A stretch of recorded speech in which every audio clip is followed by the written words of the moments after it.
Hello, everyone. Welcome to Switch Markets TV and How to Trade Community. I'm Shane Vernier, and this is FOMC Live. Today, we're going to be covering Jay Powell's press conference, his first one since really all of the controversy erupted surrounding him and the cost overrun at the Fed building. A lot of Trump folks talking today. No decision, though. 9-2 in favor of just holding rates static. We sort of figured this was going to be the case. We didn't get the big interest rate cut that everybody in the government was hoping for, and you're probably not going to get it until September if you get it at all. Absolutely huge days of economic data. I mean, we've got the GDP came in. I've got to issue a preemptive apology before we even get started. Q2 GDP came in absolutely hugely smashed expectations. I have to apologize out there, or at least admit that I'm wrong, and I'm going to go ahead and do that in a minute. That's one thing about these streams. A couple of things. Number one, if it makes money, it's the right answer. Number two, easy is always better. And number three, if I don't know, I'm going to tell you I don't know. And I was way off, as were some others, but I was way off on my Q2 GDP predictions here for the United States. So right now, this is the lead story. Divided Fed holds key interest rates steady, defying Trump's demands for aggressive cuts. There you go. The FOMC, the group that sets the overnight borrowing rate, voted 9-2 to stay on hold. The federal funds rate will continue to be set in a range between 4.25 and 4.5. What does that mean? It means nothing. We all knew that was going to happen. It was 97% chance baked into the cake. That's why you're not seeing really any volatility at all. It's all about Jay Powell. It's all about his press conference. It's all about, hey, is this guy going to give us some forward guidance on what's going to happen in September or not? Now, if he doesn't, then we've got a lot on our plate. We've got a lot to contend with, trying to read sort of the tea leaves of the Fed. And I mean, good luck doing that. Absolutely good luck doing that. So absolutely a lot going on, guys. Good to see everybody back in the room, back with us here today. FOMC Live is one of our favorite events. I'm going to go ahead and broadcast Jay Powell's press conference live as it happens, and we're going to be in for some good stuff. I think Jay's going to be faced with some tough questions. I think he's going to go long. I think this is going to be a 45-minute presser or something like that. I will give commentary where it's needed, and I'm probably going to be calling out Jay on a lot of things because, you're $700 million over budget at the Fed building. People want you fired. They want you to step down. He's got to come out and explain why they didn't cut interest rates today. It's going to be interesting. It's going to be interesting to see. I expect a hot press corps in there. I expect some tough questions, and I still haven't got my invitation. They still haven't invited me to come in and ask Jay some questions. I'd be more than happy. I have a few that he can answer. That's for sure. So good to see everybody back. Callie from South Africa. Good to see you, Stealth, watching from London. All right, we've got the UK and South Africa represented. Laser, is it still live? Yeah, I mean, here I am. We are having some live chat issues on our Switch Market channel. It looks like we're running video through there, but the live chat is not showing up. So if you're on Switch Markets or the How to Trade channels, be sure to weigh in really with whatever you got. Sir, what did the report say? The report said that we left the rates unchanged at 4.25 to 4.5%. Good to see you, Gordon. Steve France, always a pleasure. Steve Lita, always a pleasure. Lita. Bobby Bob, hi Shane. Today's markets were crazy, underestimating GDP news. Tuku, good to see you. Yeah, Bobby Bob, I miss bad on GDP, and that's a great place to begin. And then we're going to dive into some trade ideas and different things. But this really was the news of the day. Typically on a Fed day, it's all about the Federal Reserve. Take a look at what you got going here. This GDP number, quarter over quarter, Q2, 3%. Came in at 3%, over 2.5% expected, way up from negative 0.5%. So what today's GDP print did was we avoided two things. Number one, we avoided a recession. Back-to-back losing quarters isn't according to Hoyle recession. We avoided a recession here in the United States. The GDP price index was also beneath expectations. That is about as healthy a set of GDP numbers as you can have. I mean, that is a robust gain. And right now, it doesn't matter what side of the political aisle you're on. If you're a Trump fan, if you're not a Trump fan, it doesn't matter. They are spiking the football in the White House, and they're saying, if you give us lower interest rates, we're going to give you even better growth. We took over a terrible economic situation. We built it into something great in a quarter. I don't know that that's the truth, but what I will say is that's a hell of a gain. Negative 0.5% for Q1, up to 3% in Q2. I have to go ahead and issue I was wrong. I got to do the I was wrong dance. I'm eating a lot of crow today. I was willing to wager a significant amount 6 weeks ago that GDP was going to come in negative. And the reason why I thought that was I thought the tariffs were going to bite. I thought we were going to see an economic contraction based on reduced consumer confidence. None of that happened. I was completely wrong. That's the way it is. I have to apologize to Melinda out there who got angry at me on the stream and decided to unsubscribe and leave forever. I'm sorry, Melinda. You were right. I was wrong. What can I say, guys? You stick to your guns. You go with what you think. Sometimes you're right. Sometimes you're wrong. We do okay on this stream, but I was wrong about that, guys. So Trump's he's probably doing the Trump dance in the White House, feeling pretty good about that GDP, and I'm sure everybody is from Letnick right on down through his economic staff and his economic team. That being said, what does all this mean? We're going to skip this right here. We're going to look at that big-time gain, big-time month-over-month gain, and that essentially is what's driven the markets today. So let's go over some key levels here. Let's see Fendi from Botswana. Good to see you, Fendi. Welcome. Let me see AI. Is that good for gold? AI child animation. Is that good for gold? We're going to cover gold here in just a second. We're going to look at a safe haven as well. Daniel. Hi, Sean, LFG. Yeah, good to see you, Daniel. Welcome. All right, the trade update. I did want to cover this one because I got some messages about this earlier today. The USD CHF trade that we outlined yesterday is now in play. So what we have here is a Fibonacci level right around 81. Marcel was from beneath 81. It was somewhere right around, 80, 89, something like that. 80.94, excuse me. So right now this trade's a little bit negative, but I like it. We're really stalling out right here in that area that we thought that we could. That resistance zone at right around 81 is a big deal. It's an absolute big deal. Let's go to our 4-hour chart. You can see what's developing here on the 4-hour. Pretty good stuff. We had sort of an inverted hammer right there. If you're a pattern trader, if you're a candlestick pattern aficionado, listen up. Do not ignore hammers or inverted hammers. Some call that the hanging man. I call it an inverted hammer. Be careful with those. Those typically are signs of reversal.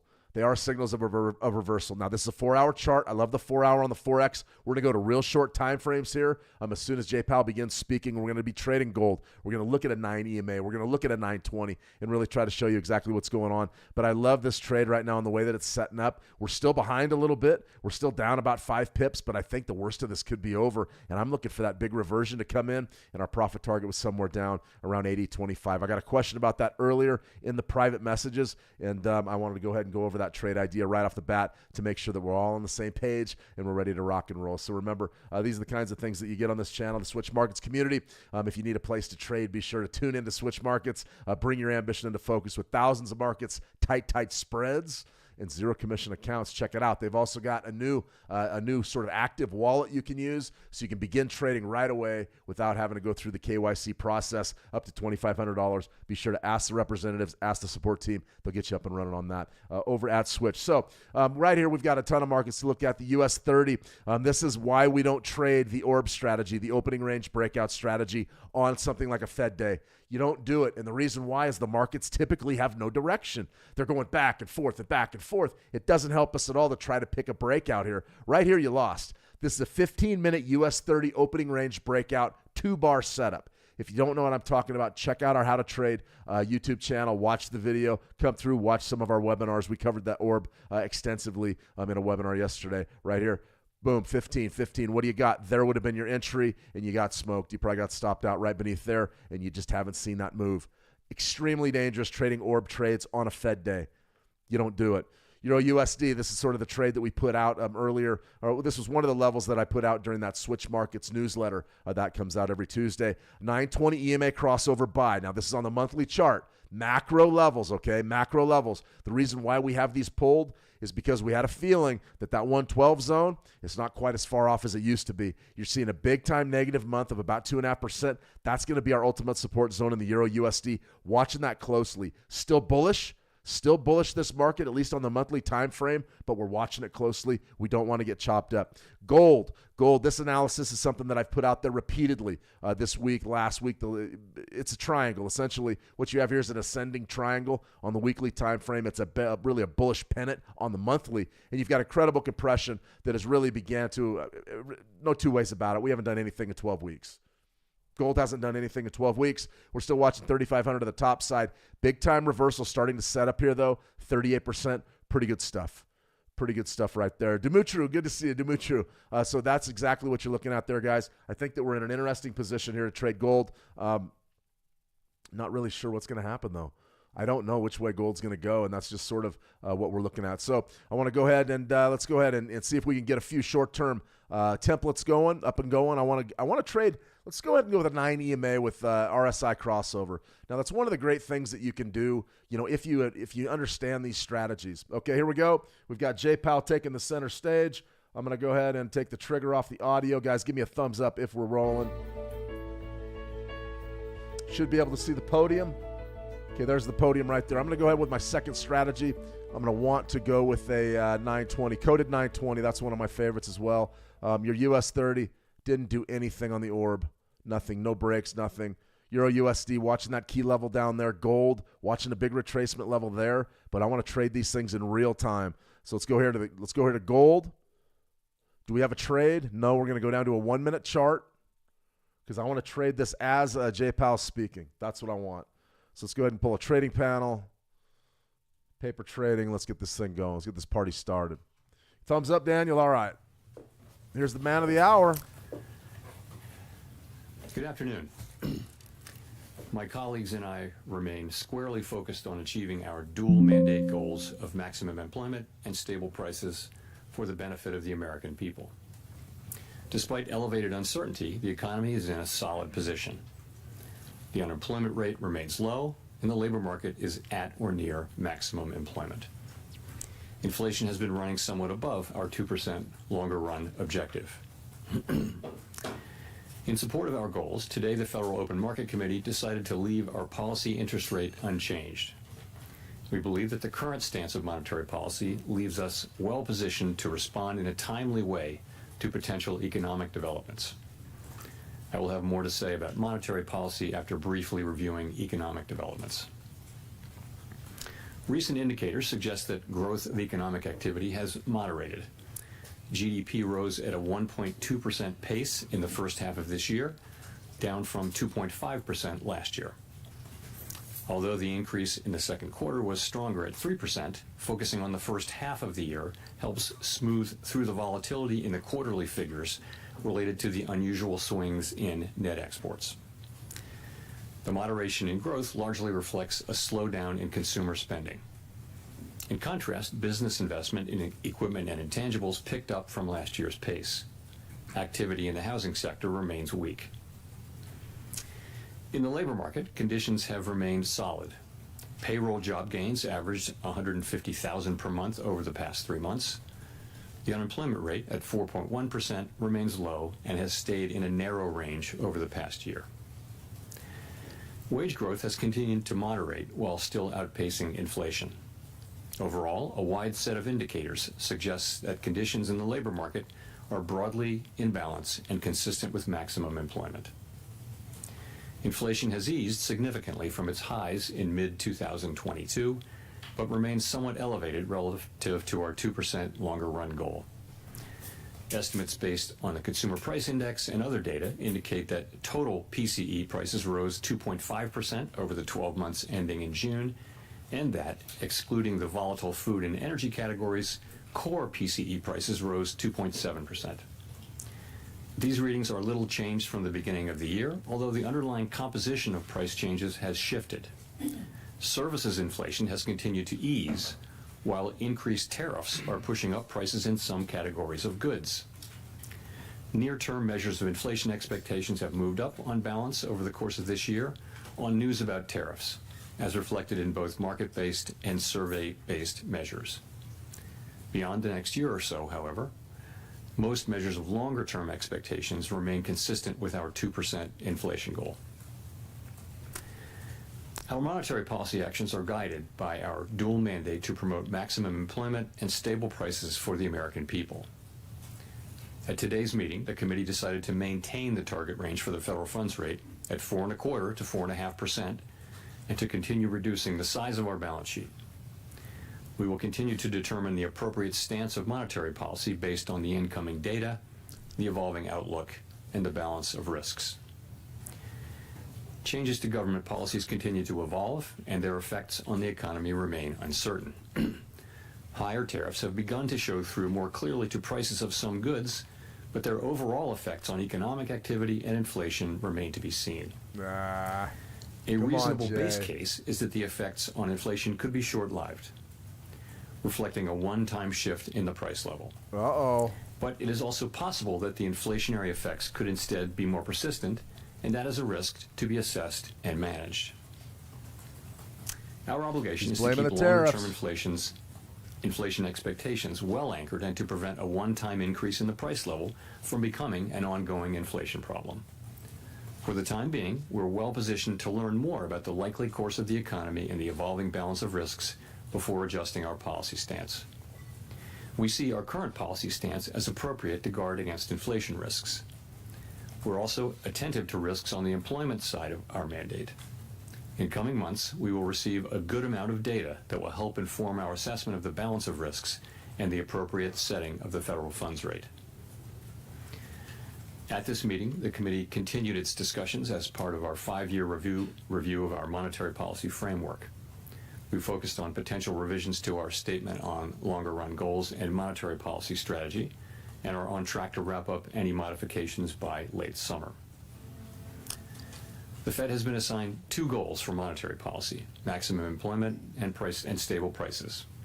We remain committed to supporting maximum employment, bringing inflation sustainably to our 2% goal, and keeping longer-term inflation expectations well anchored. Our success in delivering on these goals matters to all Americans. We understand that our actions affect communities, families, and businesses across the country. Everything we do is in service to our public mission. We at the Fed will do everything we can to achieve our maximum employment and price stability goals. Thank you. I look forward to your questions. Okay, hey, look at what happened with the gold market when he said tariffs. Thanks, completely passed the buck to There's tariffs. a lot of lean in the markets, and not to mention out of the administration for a rate cut now in September. Is that expectation unrealistic at this point? So, as you know, today we decided to leave our policy rate where it's been, where I would characterize as modestly restrictive. Inflation is running a bit above 2%, as I mentioned, even excluding tariff effects. The labor market's solid, historically low unemployment. Financial conditions are accommodative, and the economy is not performing as though restrictive policy were holding it back inappropriately. So it seems to me and to almost the whole committee that the economy is not performing as though restrictive policy is holding it back inappropriately, and modestly restrictive policy seems appropriate. All that said, there's also downside risk to the labor market. In coming months, we'll receive a good amount of data that will help inform our assessment of the balance of risks and the appropriate setting of the federal funds rate. So just to follow up, by coming months, does that include the possibility you'll be getting essentially 2 rounds of jobs and inflation data between now and the September meeting? Is that potentially adequate to make a decision to lower rates at that point? So you're right. We do have, this is an intermeeting period when we'll get 2 full rounds of employment and inflation data before the time of the September meeting. We have made no decisions about September. We don't do that in advance. We'll be taking that information into consideration and all the other information we get as we make our decision at the September meeting. Steve. Thank you, Mr. Chairman. You took out the word, or the notion that uncertainty has diminished from this statement. Does that mean uncertainty has increased? And I'm just wondering, the administration has struck several deals with large trading partners where it seems like we now know what the rate is going to be. Does knowing that rate add to your certainty to change policy, or do you need to wait to see the economic effects? So, essentially, the statement in our statement about uncertainty reflects what's gone on since the last meeting. So, at the time of the last meeting, uncertainty had moved down a little bit, but it was more or less even this time. So we took out, had diminished because it didn't diminish further. So there's not really much in that. And then your second question is, say again? There have been several deals that have been struck, and now we seem to have an idea of what the tariff rates are going to be with some of our large trading partners. Does that not add to the kind of certainty you might need, or is it you're waiting for the economic effects to show themselves? No, I think we're still, you're right, it's been a very dynamic time for these trade negotiations, and lots and lots of events in the intermeeting period, but we're still, a ways away from seeing where things settle down. We are clearly getting more and more information, and I think at this point, people's estimates, our estimates, outside estimates of the likely, effective level of tariffs is not moving around that much at this point. But at the same time, there are many uncertainties left to resolve. So yes, we are learning more and more. It doesn't feel like we're very close to the end of that process, and that's not for us to judge. The learning never but stops. It feels like there's much more to cop-out. come, as well, looking ahead. Explain 3% GDP if the tariffs killed business. Somebody needs to explain Hi, that. Chairman. Do it, Jay. Neil Irwin with Axios. This morning we got a GDP report in which final domestic private purchases decelerated, slowest pace since 22. There was a weakness in the interest-sensitive sectors and residential investment, commercial structures. Are those not signs that monetary policy is a little too restrictive right now, given current economic conditions? Great question. The Great question. GDP and PDFP numbers came in pretty much right where we expected them to come in. You got to look at the whole picture. So certainly, as I mentioned in my opening remarks, You're on the hot seat, brother. Economic activity data, GDP, private domestic final purchases, which we think is a narrower but better signal for future, for where the economy is going, has come down to a little better than 1%, 1.2%, I think, in the case of GDP for the first half, whereas it was 2.5% last year. So that has certainly come down. But if you look at the labor market, what you see is, by many statistics, the labor market is kind of still in balance. It's things like quits, job openings, and let alone the unemployment rate. They're all by many measures, very similar to where they were a year ago. So you do not see weakening in the labor market. You do see a slowing in job creation, but also a slowing in the supply of workers. So you've got a labor market that's in balance, albeit partially because both demand and supply for workers is coming down at the same pace, and that's why the unemployment rate has remained roughly stable. Which is why I said we do see downside risk in the labor market. I mean, our two mandate variables, right, are inflation and maximum employment, stable prices and maximum employment, not so much growth. So the labor market looks solid. Inflation is above target, and even if you look through the tariff effects, we think it's still a bit above target, and that's why our stance is where it is. But as I mentioned, downside risks to the labor market are certainly apparent. So on labor, given the fluid labor supply situation, is there a number for this jobs report we get on Friday that would look to you like equilibrium job growth? The main number you have to look at now is the unemployment rate, because it's true that the demand for workers in the form of, let's call it, just say payroll jobs, that number has come down, but so has the break-even number, kind of in tandem. So, as long as that puts the labor market in balance, the fact that it's getting into balance due to declines in both supply and demand, though, I think it is suggestive of downside risk. So we of course will be watching that carefully.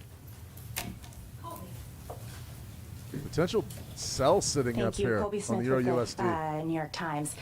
Two of your colleagues called for a quarter-point cut today, and I'm wondering what aspects of their argument were most compelling to you, and how you're weighing their views against those on the committee who, as of the June forecast, were in the camp of the Fed Why didn't holding you see interest it rates their way, steady Jay? for the What's your remainder of the problem? year.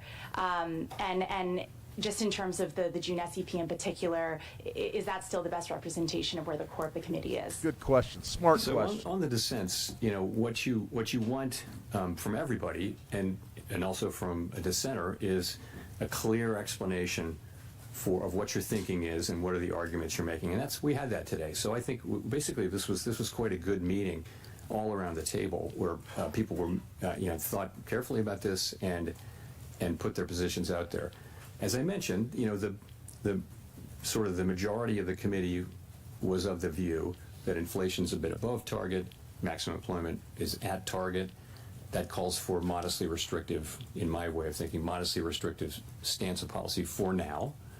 But we had two dissenters who I think, you want that clear Here thinking comes the sell on this and 2-minute Euro USD. expression of your thinking, We're and gonna we take a certainly shot. had that today. I Demo think all dollars. around the table. In terms of, you asked about the June SEP, I wouldn't.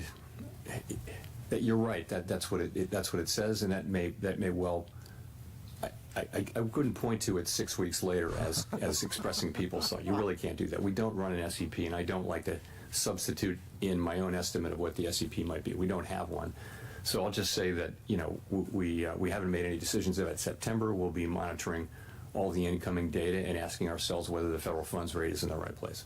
And just on the point about policy being only modestly here we restrictive, go. does that mean that there's actually not much scope to reduce rates once 920 the conditions for crossover a sell. cut are met, 5 minute barring a Euro significant USD. weakening of the labor Let's market? have a look. So let me say, my own estimate is modestly restrictive, and there are a range of views of what the neutral rate is at this moment for our economy, and so others may say it's more restrictive or less There's your restrictive. sell. We're going to be at some point Stop when loss we right above return that to swing moving high. toward a more neutral stance. We'll be making that judgment as we go. I don't think we have a preset course. It's not so mechanical as saying, I like we've one-to-ones. derived with great confidence the neutral rate, and that is our destination, because really we understand that no one actually knows what the neutral We're rate looking is. 114, We know it by 61. its We're looking works, somewhere down to 114, and that will be 20s. the way the economy reacts over time to, slightly looser policy. Nick. 17. Yeah. Nick Timmeros, The Wall Street Journal. Hey, Nick. Chair Powell, my question is about what have you learned over the last few months about the inflation generating and price pass-through process? And just to drill down, the June CPI report showed evidence of tariff-induced goods inflation. Now, the tariff landscape is only starting to be settled with some of these more recent deals. Given the lags between when tariffs are announced and when they show up in goods prices, is 2 months a long enough horizon to evaluate the impact and be confident that tariffs aren't impacting the broader inflation process? It's going to have I to think be. you have to think of this as still quite early days. And so I think what we're seeing now is substantial amounts of tariff revenue being collected on the order of $30 billion a month, which is, substantially a lot higher of cash. than before. And the evidence seems to be mostly not paid only to a small extent through exporters lowering their price, and companies or retailers, sort of people who are upstream, institutions that are upstream from the consumer, are paying most of this for now. It's starting to show up in consumer prices, as you know, in the June report. We expect to see more of that. And we know from surveys that companies feel that they have every intention of putting this through to the consumer, but the truth is they may not be able to in many cases. So I think we're just going to have to watch and learn empirically how much of this and over what period of time. I think we've learned that the process will probably be slower than expected at the beginning, but we never expected it to be fast. We think we have a long way to go to really understand exactly how it will be.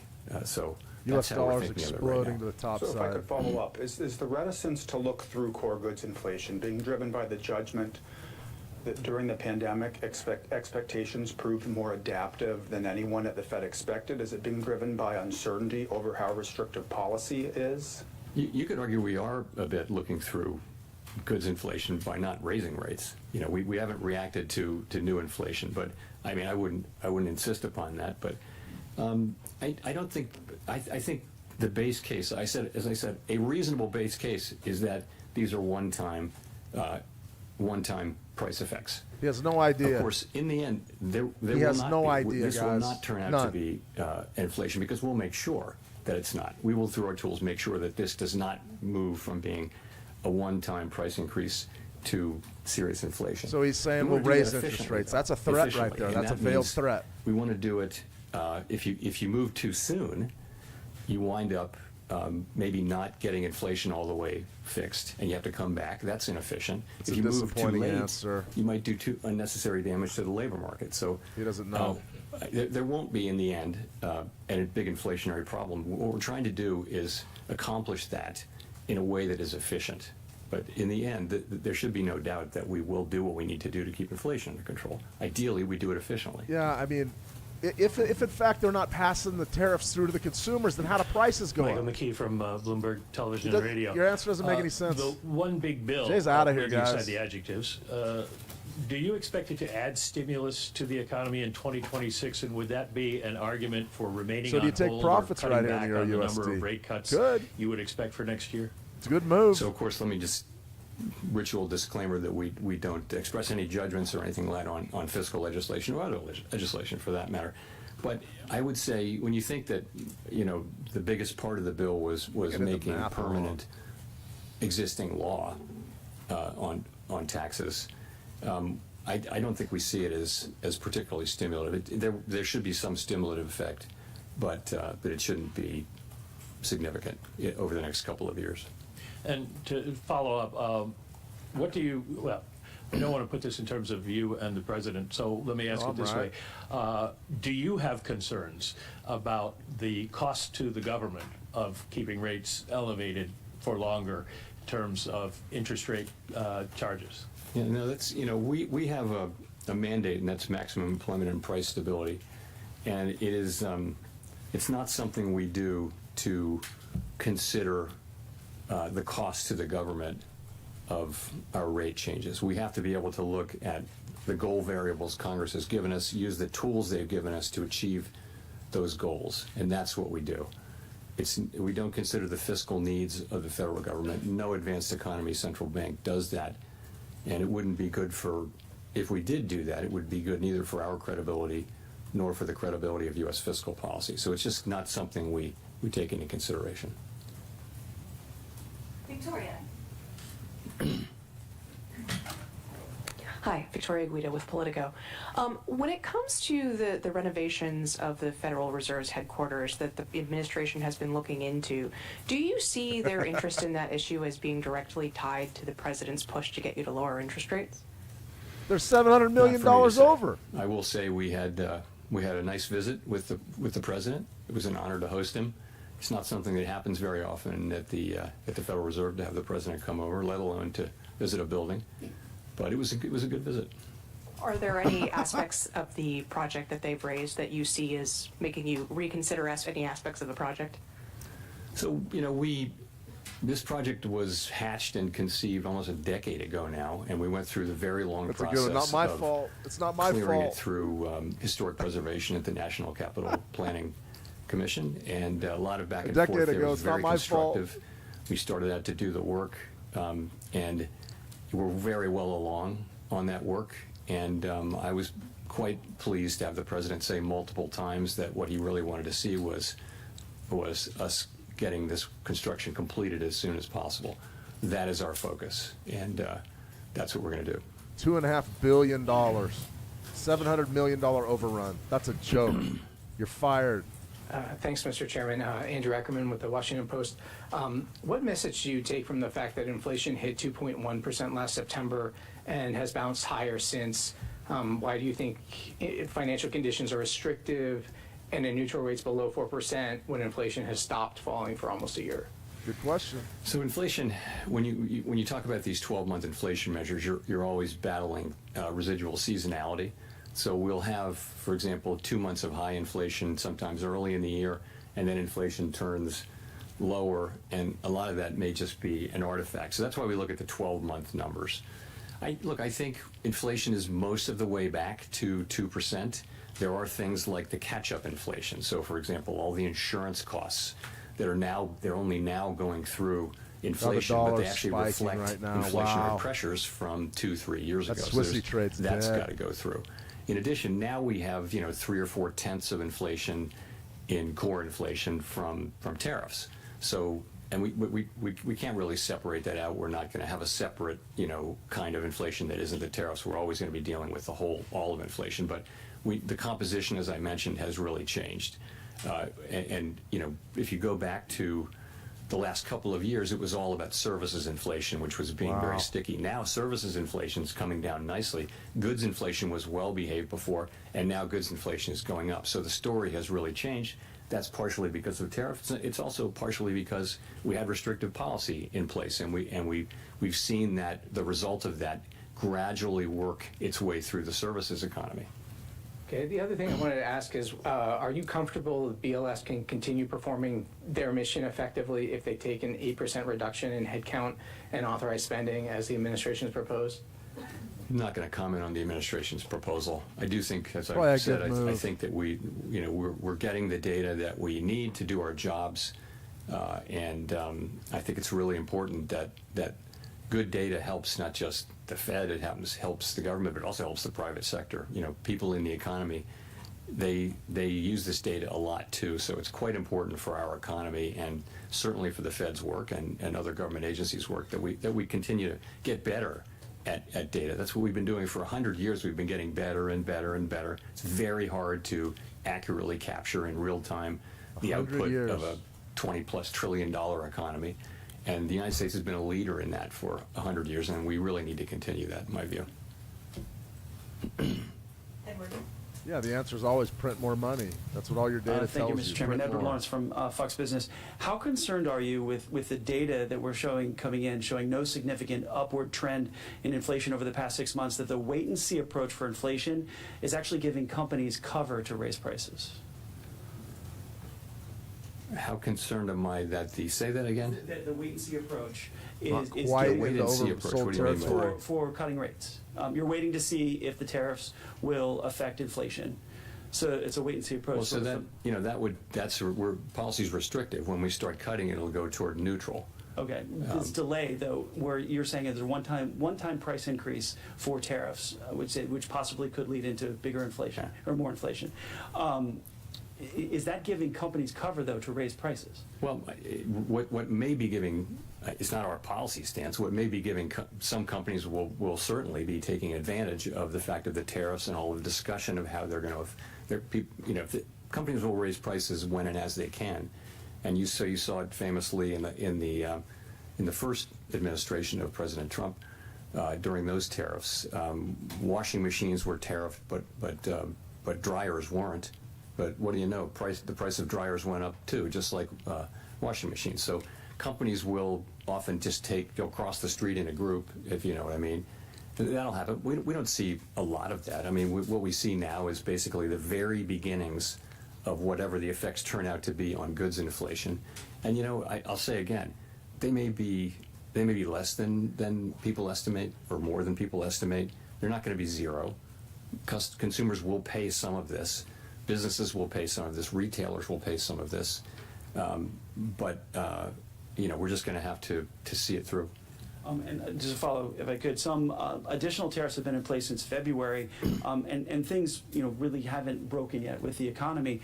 So how do you justify to somebody who's looking for a house, who's facing a 7% mortgage and maybe can't afford those rates? How do you justify that? Well, so the housing is a special case, right? I'd say we don't set mortgage rates at the Fed, right? We set an overnight rate, and the rates that go into mortgages are longer term not our rates, like fault. Treasury rates. It might It's be not our 30-year fault. rates. It might be shorter than that, but it's not the overnight Fed's rate. They're all built on your It's not that we don't have expectations. any You effect. know that. We do have an effect, but we're not the main effect. Yeah, you are. There are other things going on in the housing sector, and one of those is just there's kind of a long-term housing shortage that we have. We haven't built enough housing. This is not something the Fed can help with, but then that'll be the case even after things normalize. Yeah, you guys So, can't build one building. I think the best thing that we can do for housing is to have 2% inflation and maximum employment, and that's what we can contribute to housing. There are lots of other jobs to do for the private sector and Congress, but that's what we're trying to get to. I mean, we've made a lot of progress toward that. We have a very good labor market right now. Inflation, we were very close to 2%. We're seeing some goods inflation move us away, but so far not very far away. Chris. Hi, Chair Powell. Thank you. Well, can you give us a little more about what kind of economic data does the Fed need to see before you'll be ready to cut? I mean, do you need inflation back nearly to target? Are there other things in the pricing that you look for? Do you need to see weakening in the job market? What kind of things are you looking for? I mean, ultimately, it could be any of those things, right? But if you saw that the risks to the two goals were moving into balance, if they were fully in balance, that would imply that you should move toward a more neutral stance of policy. This is the special situation we're in, which is we have two-sided risk to both of our goals. When we paused, inflation was was above target and the labor market was pretty good. So that was a time when policy was restrictive when we paused. And to be restrictive is to be supporting a return to our inflation target, right? So as the two targets get back into balance, you would think you'd move in a way closer to neutral, and that the next steps that we take are likely to be in that direction. What will it take? It'll be the totality of the evidence. As I mentioned, there's quite a lot of data coming in, which before the next meeting. Will it be dispositive of that? It's really hard to say. We don't make those decisions right now, so we'll have to see. Well, I guess just in terms of inflation, though, for example,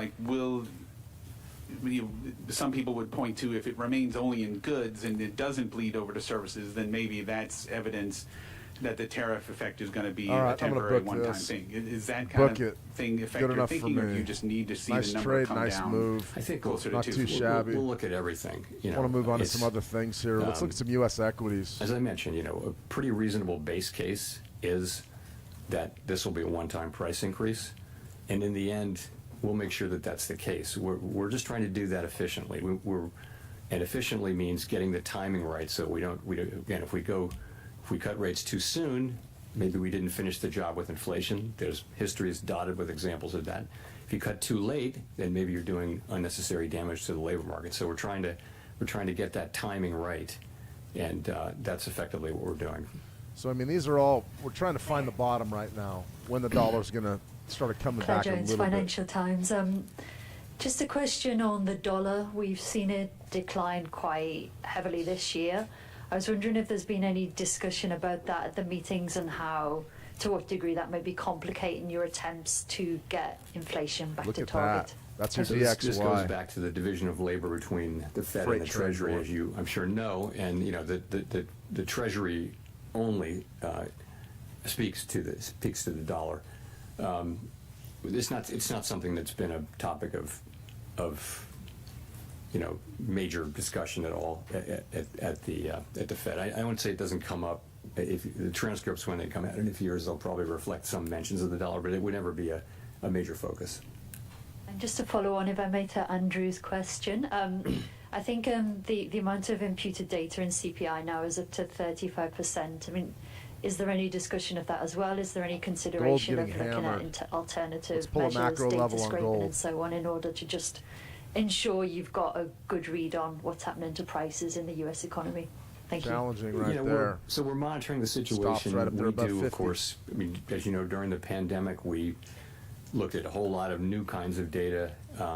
People are looking at big data sets that you can get from all sorts of places, and we do all of that. But we really need the government data. Really is the gold standard in data, and we need it to be, to be good and be able to rely on it. And we're not going to be able to substitute for that. But if we have to make do with what we have. But I certainly hope that we get what we need. Jay. Be watching last month's low in gold. 32.47. Hi, Mr. Chairman. Jay O'Brien, ABC News. President Trump has obviously invoked your name a lot. He has personally pressured you. Are you concerned the way that conduct might impact the Fed's independence going forward? I'll just say that, I think that having an independent central bank has been an institutional arrangement that has served the public well. And as long as it serves the public well, it should continue and be respected. If it didn't serve the public well, then it wouldn't be something that we should just automatically defend. But what it gives us and other central banks, what it gives you is the ability to make these very challenging decisions that in ways that are focused on the data and the evolving outlook, the balance of risks and all the things we talk about, and not political factors. And so governments all over the advanced economy world have chosen to put a little bit of distance between direct political control of those decisions and the decision makers. So if you were not to have that, there would be a great temptation, of course, to use interest rates to affect elections, for example. And that's something that like we what you did don't last want to do. September? So I think that's pretty widely understood. Certainly it is in Congress. And I think it's very important. I'll just say that. Maria Eloisa.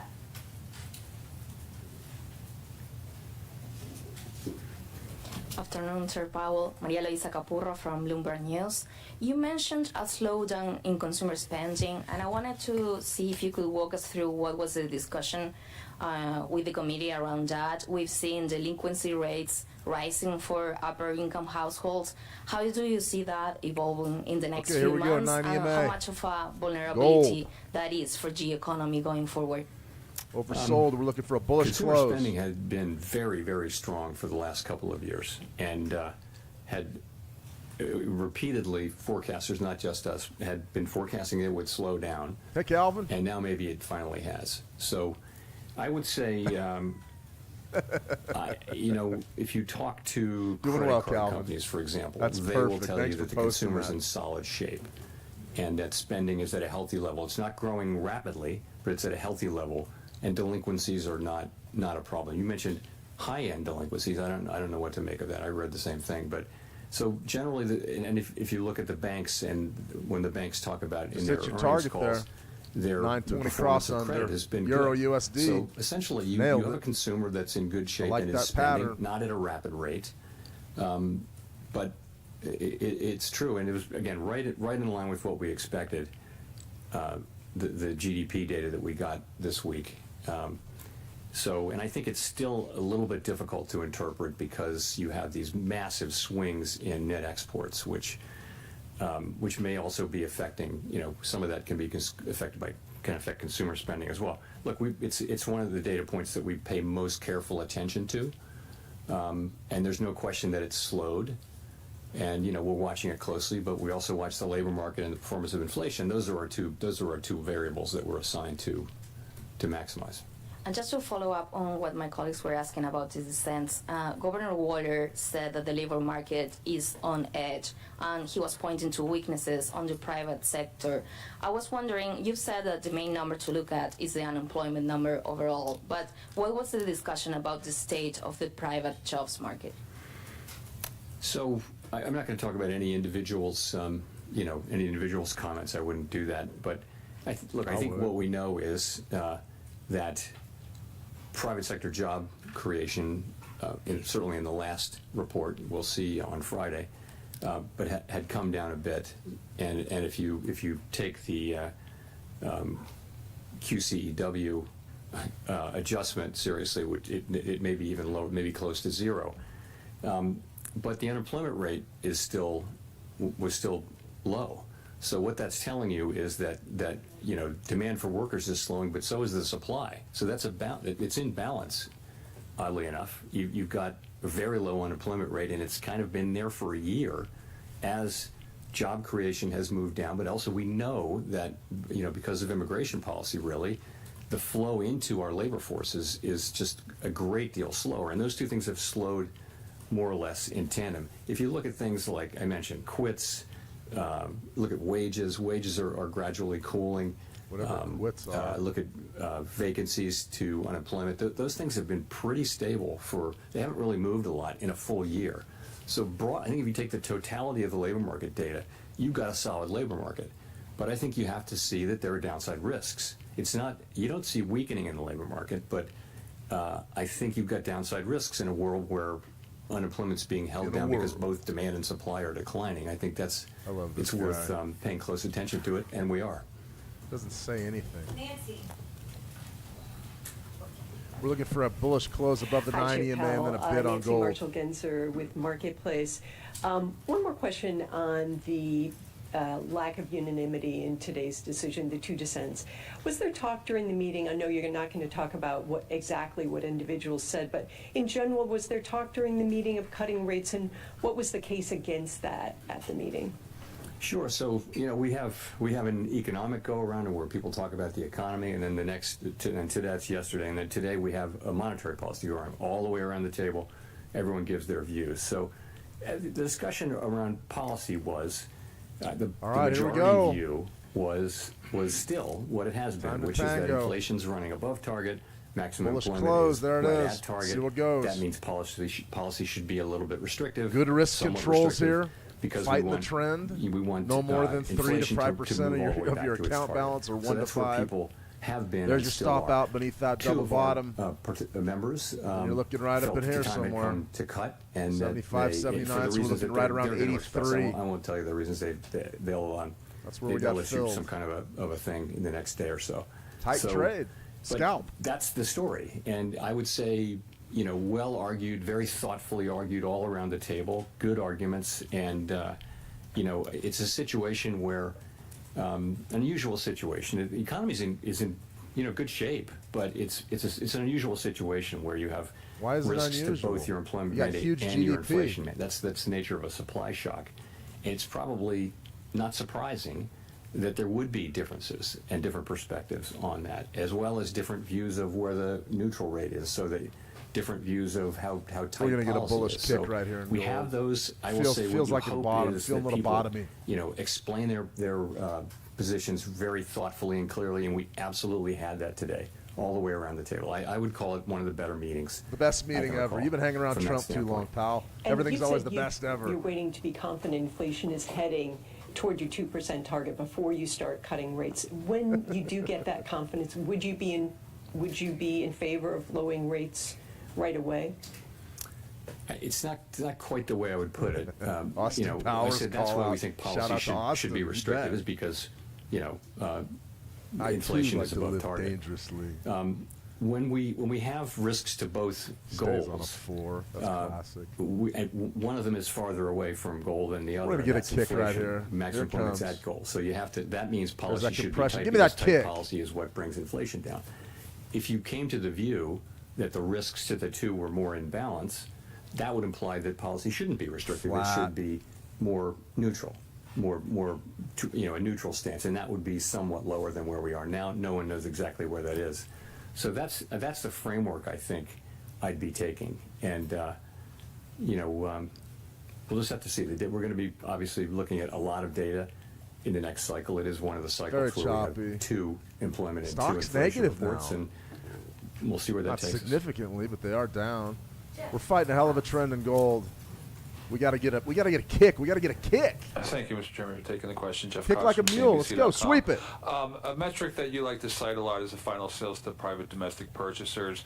That was down to a 1.2% gain in second quarter from 1.9% in Q1, suggesting that there's some softening in underlying demand. Got a chance. I just wondered if you look at that and you go combine finish that with up. some of the housing numbers. Print me the 83s. weakness that you acknowledged at the top of your remarks that the housing market is in fact weak. And the inflation numbers from GDP today came down. Nah, Simone, these are 2.1% demo for headline, dollars. 2.5% for core. I'm wondering how much more movement you would Got in need trouble to for see trading real money. from these data points before you would be comfortable with cutting in, say, September. That's trading right there. It's going to be the 1 minute total, charts. That's hard ugly. to answer that specifically. Heartbreaker. PDFP, I think, for the first half, private domestic final purchases, or final sales, as people call it, was 1.6 on And the the first reversal. half. GDP, I believe, was 1.2%. That's the whole half. You mentioned the quarters. So those are slower, but GDP is bumpy quarter to quarter, half to half, and doesn't often bump gets by revised, 3%. after the fact. The labor market data we still think is continue to think is the best data we have on the economy, and that shows a 4.1% Well, this took a turn for unemployment the rate. worse. It shows wages, still at a healthy level, but moving ever closer to what we would regard as long-run sustainable, consistent with longer-run productivity and 2% inflation. So the labor market is actually still quite solid. And stop that. Inflation is Tough above fighting target, trends, even guys. ignoring tariffs. It's a little bit above target, and tariffs. So we're watching all of that, and again, trying to do the right thing in what is a challenging 32.50 situation solid because you're being Sengoku. pulled in two Natural directions. support. And you have to decide which of those to go in. And actually, at some point, if they're sort of equally at risk, then you really want to be at a neutral policy stance, which we're not right now. So it'd be safe to say that if the data kind of stays in line with where it is right now, that you wouldn't be comfortable with cutting in September? I'm not gonna say that. No, I just think can't. I we're just going to need to can't see do the it. data, and it can go in many different directions. The inflation data and the employment data, and we're going to make a judgment based on all Hey, of yes, the data sir. and based on that balance of risks analysis that I mentioned. Thank you.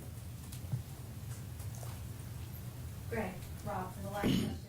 Last question. All right. Thanks, Chair Powell. Greg Robb from MarketWatch.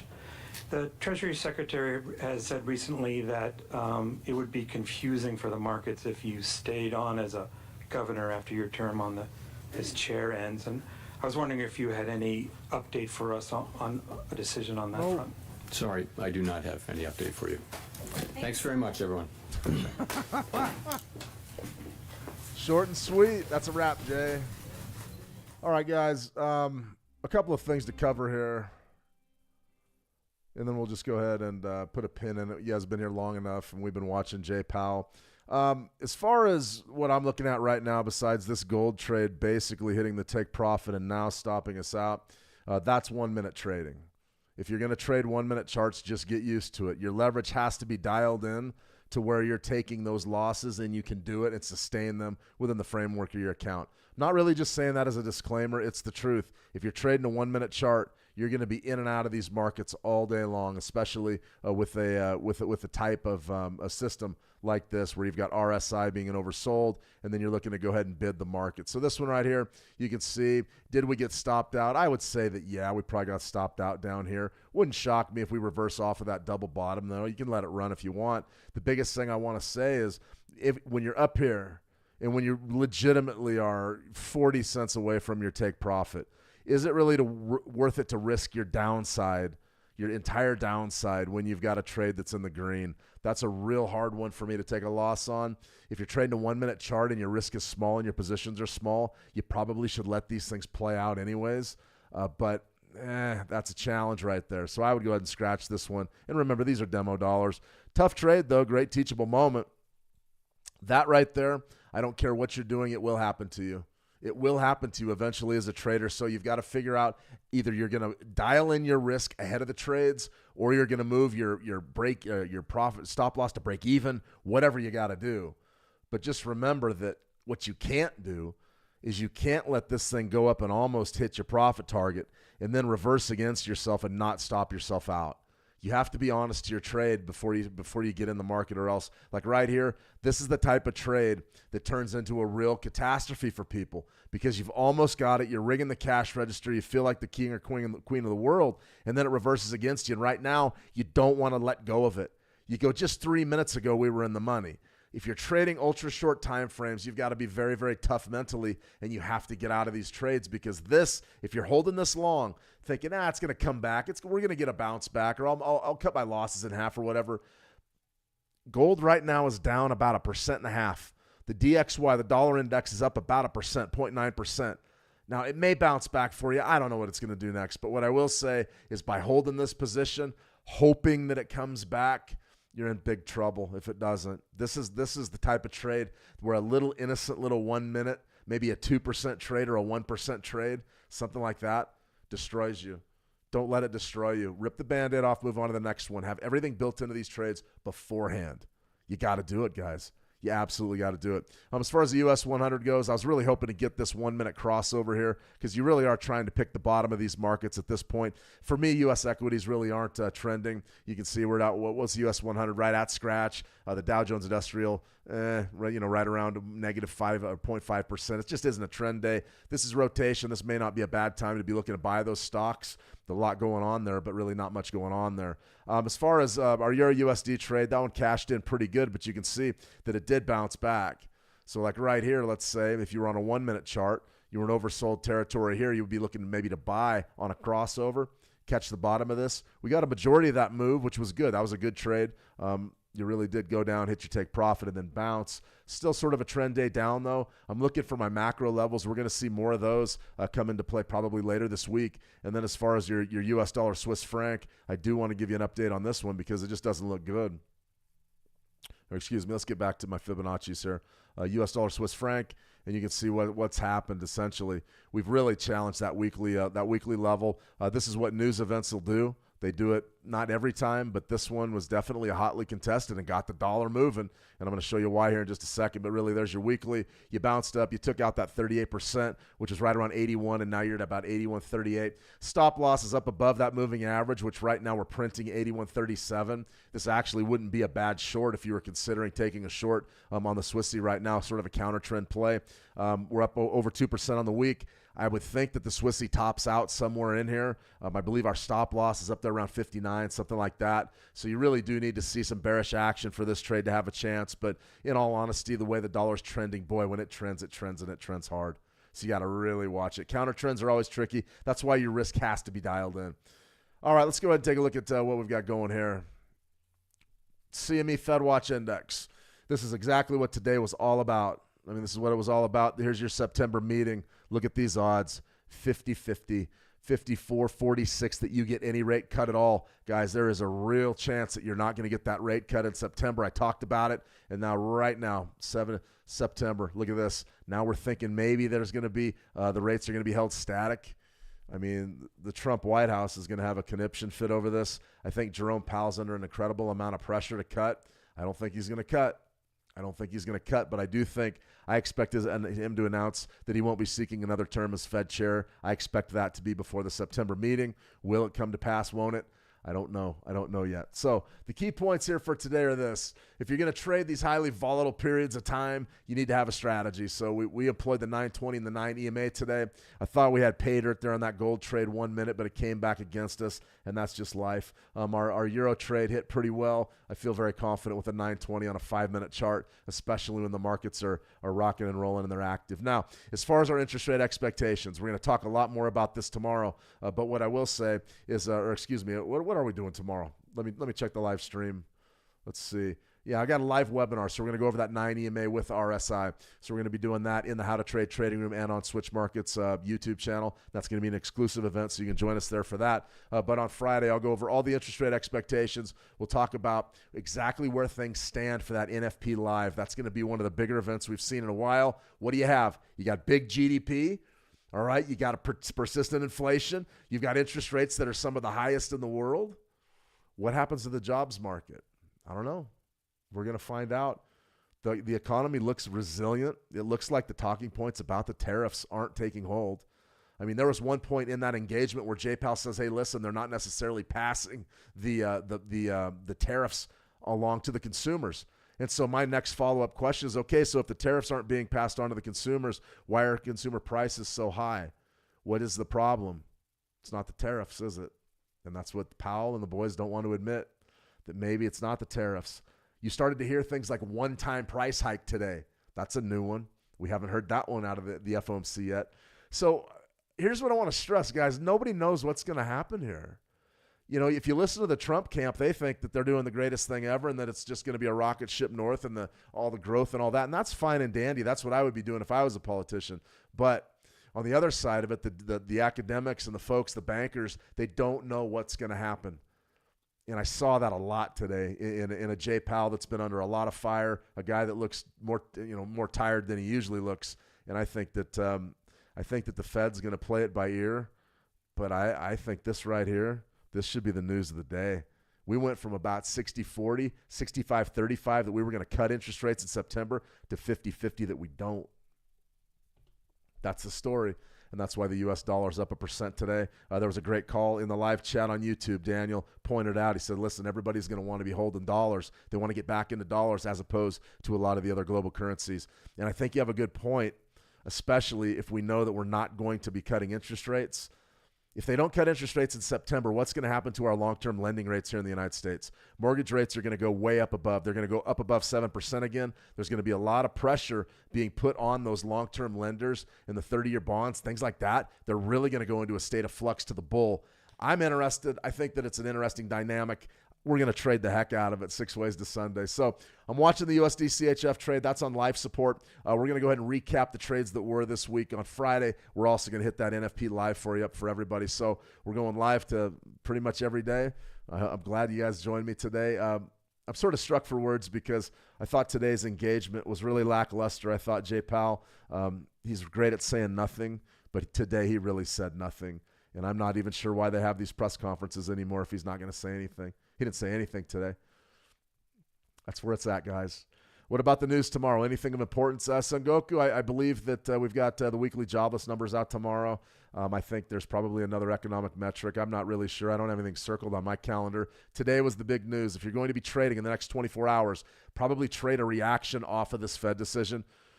I don't think the dollar can stay this hot this long, but I'll tell you what, here's the thing about currencies, guys. When they start to trend and they don't stop. So right now, money's piling in. The people are snapping up dollars on the open market, and it's a no-joke type of a thing. I'm not really interested in getting in the way of the dollar right now. We've got our macro levels for gold and the Euro USD. Those are the ones I'm watching. We'll also watch for a bounce back in U.S. equities tomorrow. I don't know if we get it.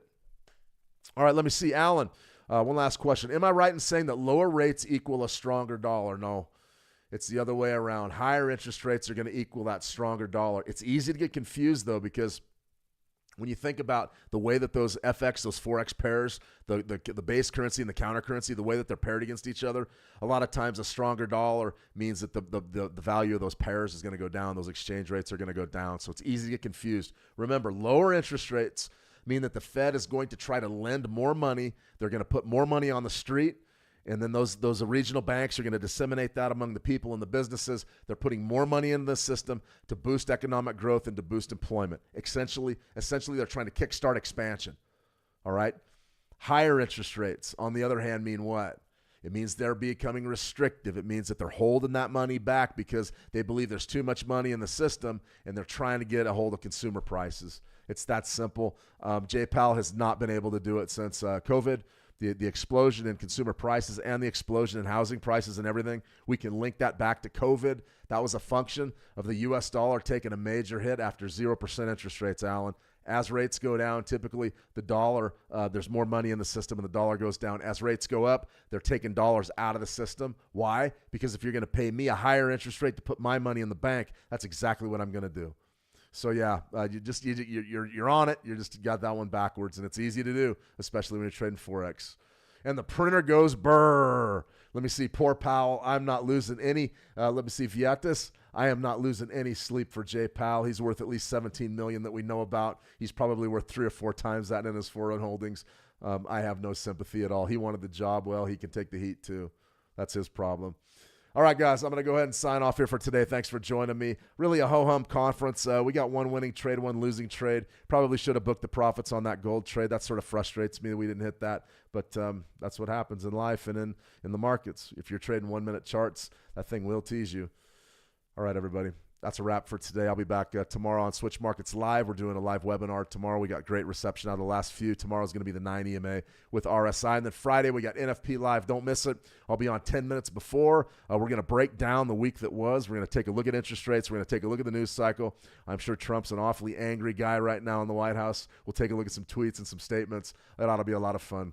All right, everybody, have a fantastic trading session. Be careful. Caution's the better part of valor for the last 30 minutes of this U.S. session. Tomorrow's going to be a much better day to trade. If you made a little bit, take it home with you, and we'll see if we can get back on it tomorrow morning.